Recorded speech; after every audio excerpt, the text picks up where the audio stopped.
Well, we got a classic for you guys today. This is a 1948 Jeep Jeepster.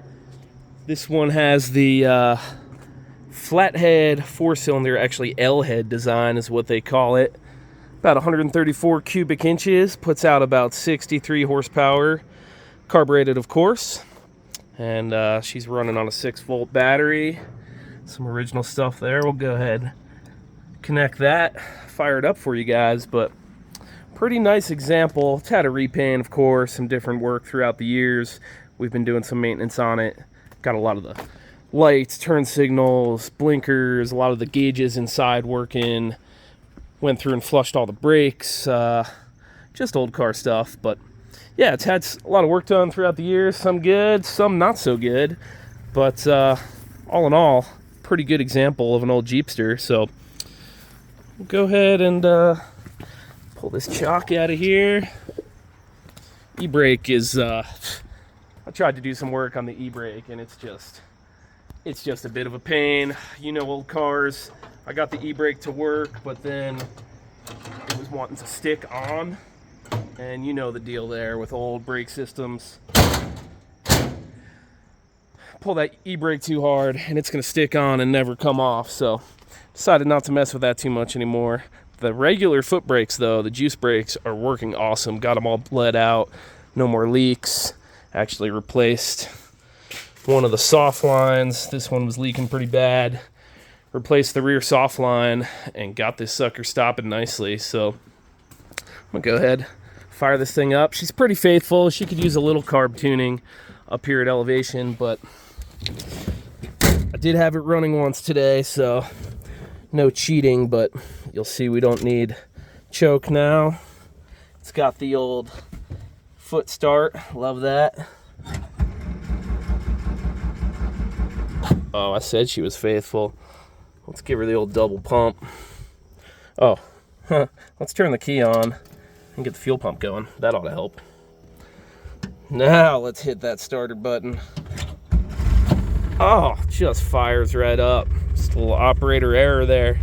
So we got juice brakes, no power. Big old wheel, no power steering, of course.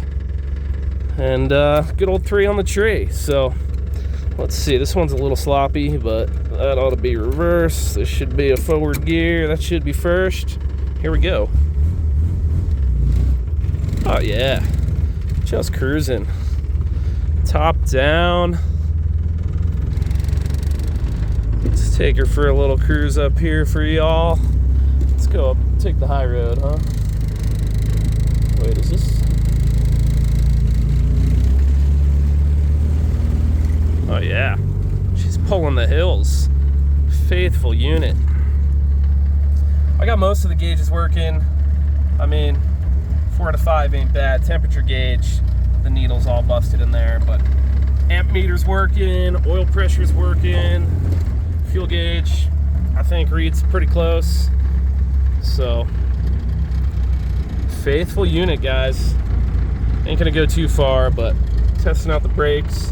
They feel really good, actually. Really good pedal feel for no power brakes. I think this thing is road worthy.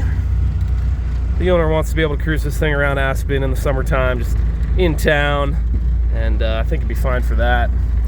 This one's kind of cool. It's got the 3 on the tree, like I mentioned, and then it's also got the, if you can see the push button overdrive down there, push that thing in, and you almost get a 4th gear, like an overdrive. So pretty cool. Test the brakes again. Yeah, I feel good about the brakes working for this guy now. Really got this thing fairly reliable, I think, for a 1940s rig.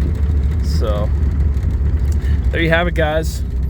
The old Jeepster lives again. And oh yeah, Armstrong steering. Go ahead and back her in. Reverse on the tree. Here we go. Oh yeah, just something about driving old cars. Driving really old cars is just cool. Oh. Armstrong steering indeed. Alright, that'll be close enough. Put her in a forward gear. Just now that I know to turn the key on. There goes the electric fuel pump that was added. Just show you guys how quickly this thing starts. No gas, no choke, just, oh yeah. Gotta love it, guys. 1948 Jeep Jeepster, a Willys Overland Jeepster, I should say. And hope you guys enjoyed this little blast from the past. God bless.